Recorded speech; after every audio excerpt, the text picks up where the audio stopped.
Hola, soy Irma Heréndira Sandoval, secretaria de la Función Pública, mexicana, acapulqueña, universitaria, Puma y muy orgullosa hija de otra Irma.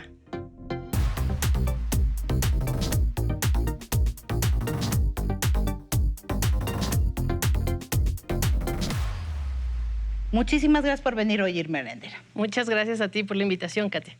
Creo que hasta antes de la detención de Emilio Lozoya en Málaga, en España, había como esta percepción de que sí se estaba combatiendo la corrupción, pero que no estábamos viendo corruptos, detenidos, por así decirlo.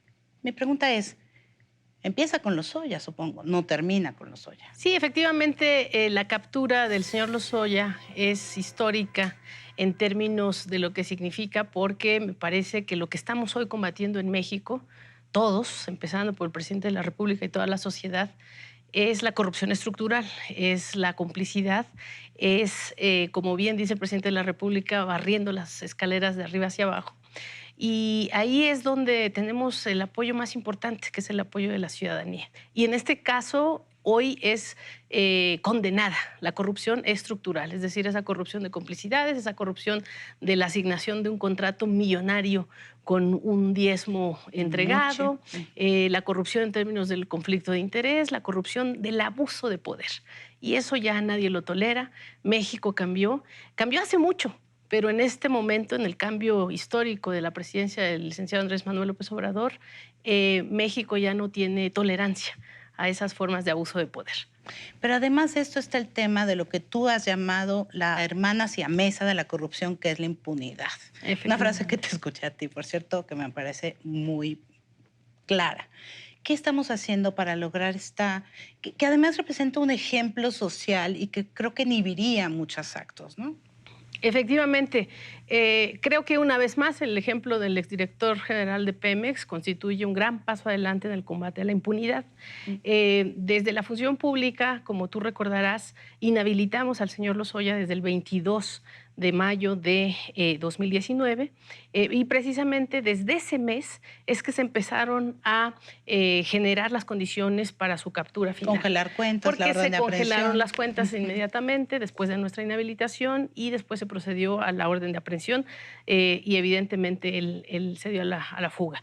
Pero hoy que ya está de regreso en términos de su captura, vamos a tener una gran posibilidad para desentrañar todo este esquema de complicidades que tiene que ver con la corrupción estructural y por lo tanto el combate a la impunidad. Ya está harta la sociedad mexicana de que no haya castigo a quienes defraudaron a la nación, porque aquí estamos hablando de cosas juzgadas en otros países, como es Odebrecht, como son las cuestiones que tienen que ver con nuestra defraudación a la nación en Fertinal, en las plantas de agronitrogenados, en toda esta llamada reforma energética que lamentablemente lo que hizo fue contribuir a esa depredación de nuestra riqueza pública. Incluso su abogado ha dicho que él no se mandaba solo.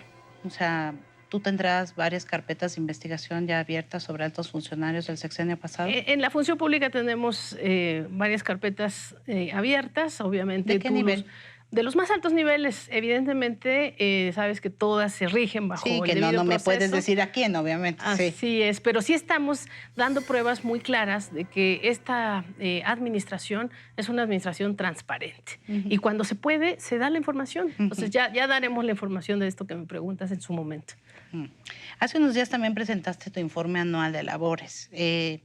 Y bueno, dijiste que se realizaron más de 2.500 auditorías, se hicieron 10.000 observaciones por nada menos que 544,000 millones de pesos. Así es. Que es el presupuesto junto de educación y salud.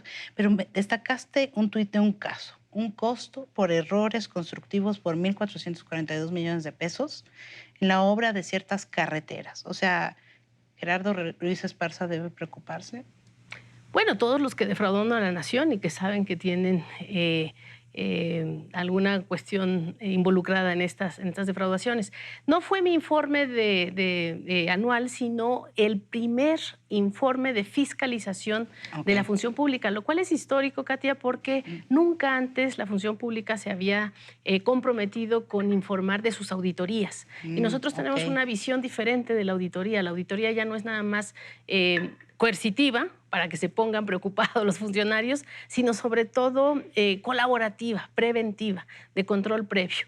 Y entonces por ello es que nuestra fiscalización tiene que ver precisamente con una auditoría de cumplimiento de objetivos, de desempeños, y ahí es donde este informe es tan relevante, porque es la primera vez en la historia que damos este tipo de documentos. Como sabes, quien lo hace tradicionalmente es evidentemente el control del Poder Legislativo, que es la Auditoría Superior de la Federación, pero nosotros como Contraloría General del Poder Ejecutivo tenemos la facultad de hacer ejercicios de fiscalización y estamos comprometidos a seguir informando de estos ejercicios. También me gustó estas visitas sorpresas que están realizando hospitales, tú y el secretario de Salud. Así es. Me queda claro que hay desabasto, pero ¿qué más? No en todos los lugares. Lo que hay es, una vez más, abuso de ciertas figuras legales. Y yo creo que una de las figuras de las cuales se abusó mucho en el neoliberalismo, en el anterior régimen, fue la llamada subrogación. De hecho, tú conoces el caso terrible de la subrogación de las guarderías, ¿verdad? La guardería, y también se ha subrogado las farmacias. Entonces, las farmacias ya no son manejadas por el ISSSTE, por el IMSS, por nuestros hospitales públicos, para entonces tener control sobre el abasto y por lo tanto frenar este desabasto, sino que ahora nos ponemos completamente en las manos de corporaciones o de monopolios que tanto en la venta de los medicamentos como en la distribución de los mismos, pues nos doblegan como Estado. Y ahí es donde esta figura de la subrogación es necesario de ser replanteada. No hay desabasto en general, no hay desabasto en todas las farmacias, pero hay algunas en donde tenemos que ir a fiscalizar. Y de hecho estas visitas a hospitales que hemos hecho al lado del doctor Jorge Alcocer, junto con el nuevo coordinador también de los hospitales de alta especialidad, el doctor Gustavo Reyes Terán, han servido muchísimo para precisamente fiscalizar, porque fiscalizar no es nada más sentarme en un escritorio y tener los papeles encima, sino ver qué pasa. Ir a terreno. Claro, exactamente. Por supuesto. Tenemos un gabinete paritario, Irma, por primera vez en la historia también. Ustedes como políticas cercanas a Andrés Manuel, creo que pueden hablar y decir lo que vivimos cotidianamente las mujeres.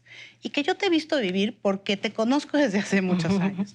Creo que toda mujer hemos vivido discriminaciones, violencias de género, violencias políticas. Sí. ¿Tú qué dirías y qué recomendarías hacer para tratar este tema?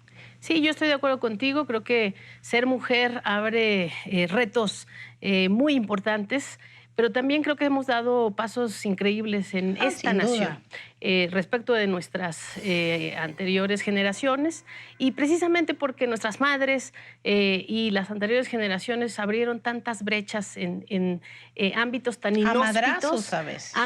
inhóspitos, es que no tenemos que amilanarnos nosotras. Yo he sufrido muchísima violencia en términos de género, ¿no? Desde la época en que éramos ambas, tú y yo, diputadas constituyentes, incluso por diputados que tendrían que tener un poco más de no solo gallardía y respeto, sino pues formación ética básica. Y yo creo que ahí es donde se inserta la violencia, digamos, en estos ámbitos ya corruptos en términos de la cultura política, porque no lo veo en la cultura mexicana. Yo, de hecho, creo que el presidente de la República es uno de los hombres, te vas a asustar, pero te lo voy a decir, asústame. Te voy a asustar, más feministas de la historia política contemporánea. Es un feminista en toda forma, por esta convicción de ser gabinete paritario, por este respeto absoluto que tienen las mujeres, y también porque no tiene duda en que hay que auspiciar los derechos de ellas, como de todo mundo. Entonces, creo que tenemos la obligación de tener conciencia del acoso, de la violencia, de las luchas que tenemos que enfrentar. Los micromachismos. Pero no sentir que pues, todo está cerrado. Al contrario, tengo mucho optimismo de que nuestras hijas van a poder tener un México mucho mejor en estos. ¿Tú tienes 2? Tengo hijas y estoy orgullosísima de ambas. Son mujeres muy fuertes, jovencitas, muy lindas. Te quiero preguntar algo que a lo mejor fue sobre un momento difícil de tu carrera reciente. Sí. Cuando en diciembre del año pasado te tocó hacer esta investigación sobre pues las casas de Manuel Bartlett, de su pareja sentimental, etcétera, pues tú ya sacaste un documento, explicaste de manera legal ciertas cosas, pero yo estoy segura, Irma, que tenías la certeza, eres política, sabes leer el mundo, de que iba a tener otra lectura política más Sí, allá de lo legal y obviamente tuviste muchísimas críticas. ¿Cómo fue tragar ese sapo? No, y también tuve mucha claridad. Fíjate que ahí yo te respondo en 3 sentidos. Primero, que tengo la conciencia tranquila. No sabes cuánto orgullo tengo de que mi equipo de trabajo y tu servidora tomamos, como se dice, el toro por los cuernos y abrió el expediente de investigación. Nos tardamos muy poco, es decir, rompimos récords en la investigación, acudimos al SAT, acudimos a los registros públicos de propiedad, acudimos a todas las instancias necesarias para la investigación de la forma más pulcra y actuamos en el ámbito de nuestras atribuciones. Tengo por ello mucha claridad en que esto era evidentemente un juego político. Se dieron gusto los que siempre se han dado un gusto en... Tú te enojaste, era clarísimo al leer. No, porque todas las mujeres que sufrimos violencia política de género en redes, en los medios, tenemos que tener también la fuerza para poner los puntos sobre las IES. Y no se trata de poner en una servidora una responsabilidad que no es la que correspondía. También le dije a mucha de esa gente que lo que quería era sangre para el espectáculo, que se tranquilizaran, porque a partir de este año, 2020, el señor Manuel Bartlett y su pareja sentimental tendrán que reportar ahí sí como sociedad todos sus saberes. Y ahí si no lo reportan como sociedad, pues vamos a tener que actuar desde la función pública. Hoy no. En el ámbito de las facultades que tenemos administrativas era lo que hicimos, la investigación, para ver si había de veras algunas casas, dices tú, en forma mancomunada que no se habían reportado, y nada más con el hecho de que encontráramos algo que él hubiera ocultado, pues actuábamos. Entonces, tengo la conciencia tranquila y yo no me gusta hablar de este caso, que fue un caso para golpear al presidente, al director de la Comisión Federal de Electricidad y a tu servidora. Y en el machismo tradicional, con quien se ensañaron fue con tu servidora. Aunque las críticas hayan sido de mujeres. Uy, tú sabes que las mujeres pueden ser lo más machistas de lo que uno puede imaginar, algunas mujeres. Y una última pregunta. En una entrevista, Olga Sánchez Cordero, la secretaria de Gobernación, te mencionó a ti y a Claudia Sheinbaum como posibles candidatos a la presidencia. No, ¿Te pues interesa? Como dice el presidente, y decía que me den por muerta. ¿De plano? Sí. ¿Nada?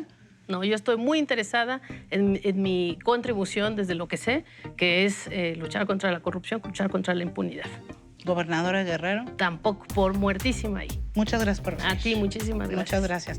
No se vayan, que hay más de esta entrevista con Irma Eréndira Sandoval, y como siempre los espero yo en mis redes sociales, en Facebook, en Twitter, en Instagram.